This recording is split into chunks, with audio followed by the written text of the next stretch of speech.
Salutations to you, my children! Time yet again to look into how those who normally publish just the Cape and Cowl crowd handle the classic format of the horror anthology. DC defies you to unlock the shattering secrets of the haunted house. Hosted by Destiny of the Endless, who has 4 tales of those who peek through the door of the supernatural, and the terrors that awaited them beyond. First up, nobody believes in vampires anymore. Bert Farber is a carnival showman with what he claims to be the bones of a real vampire. However, a child in the audience heckles him, saying there's no such thing as vampires. He chases him off, but the crowd soon disperses, equally not believing in his tall tales. As such, he comes up with a little scheme.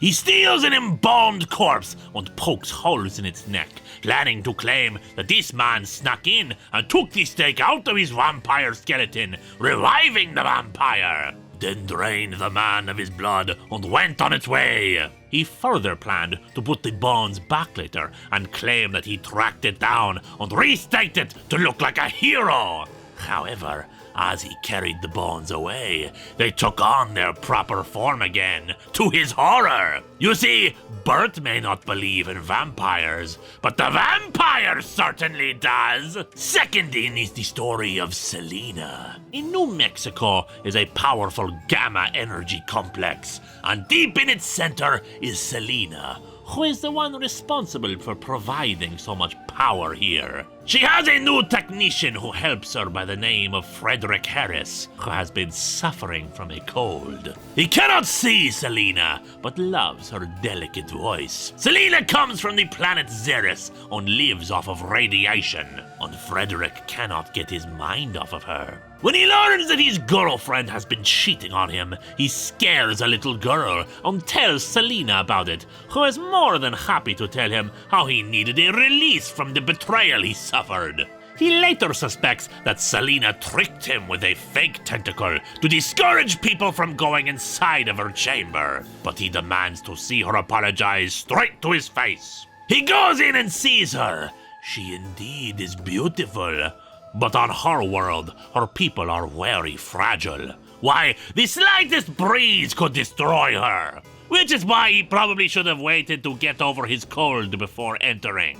Next up is The Discovery, a tale about a man named Kenneth Peabody. Kenneth spends his days hunting for treasure in a desert, never finding anything of value, until he finally finds something sticking out of the dirt and rocks. He gets his wife to help him unbury it, finding some kind of alien space probe. The wife thinks they should just bury it again and forget about it, but Kenneth thinks this is their ticket to fame.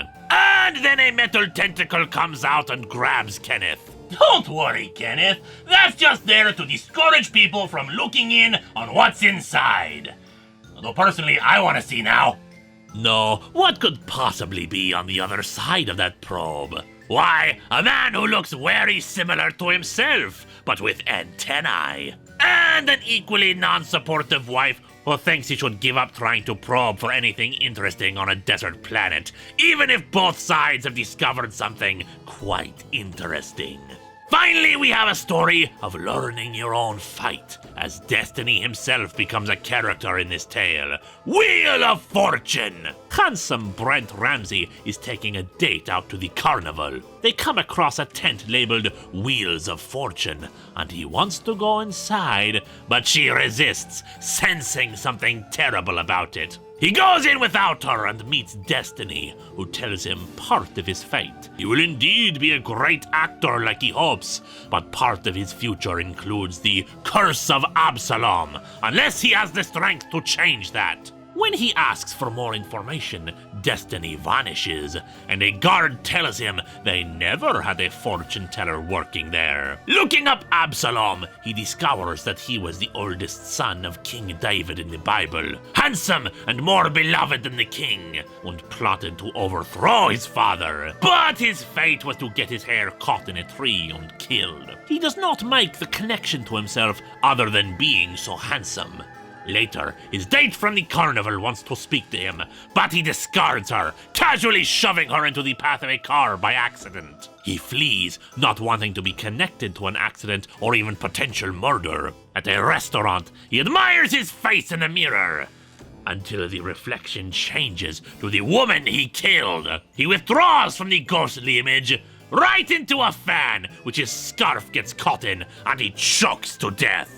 While containing no haunted house, the secrets of Haunted House still contain the chills and thrills one would hope for in any anthology.